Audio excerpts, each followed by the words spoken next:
Et le soir, bah, ça s'est fait progressivement, c'est-à-dire que cette solitude que je ressentais déjà depuis longtemps, bon là, elle est devenue, plein pot parce que en plus j'avais pas de boulot, tu vois? Donc j'avais même pas ça pour lequel, je pouvais faire l'autruche, tu vois?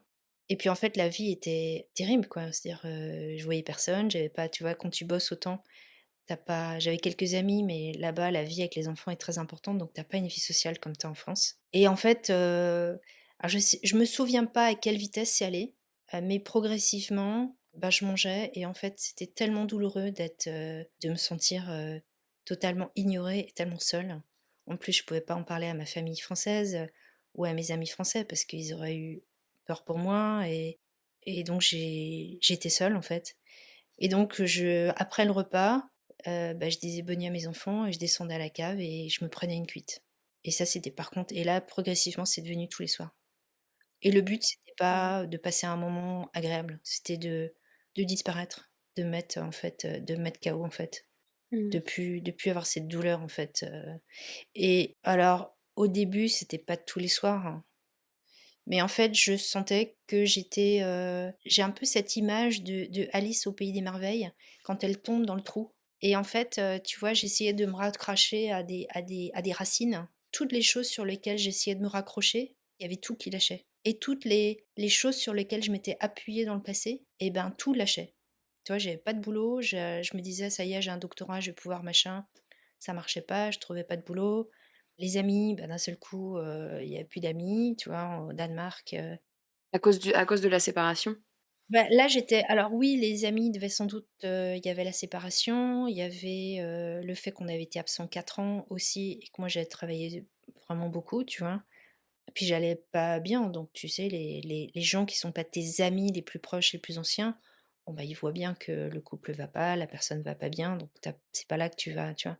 Et donc il y a eu vraiment ce truc très étonnant. Alors j'avais, ah oui, alors, moi je ne buvais jamais avant 18 heures et même dans le pire de la tornade, je buvais jamais avant 18 heures et je pouvais ne pas boire pendant 3 4 jours.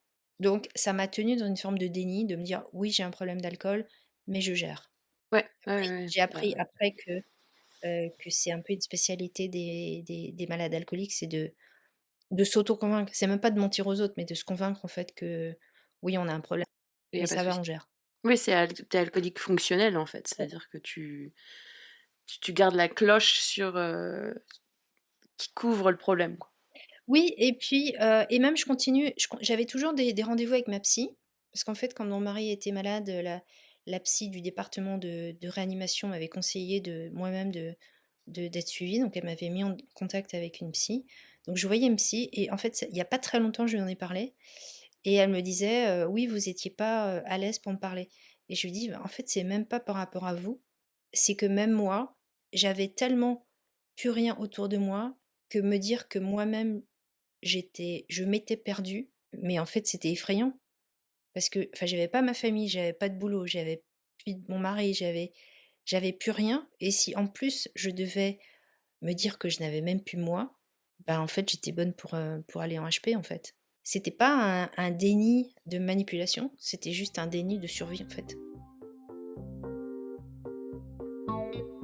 Cet épisode est disponible en intégralité sur l'abonnement premium du podcast Les Mondes Subtils pour 3,99 € par mois, sans engagement. Pour Spotify, vous trouverez le lien dans les notes de cet épisode. Et pour Apple Podcast, vous pouvez vous rendre directement sur la page d'accueil du podcast.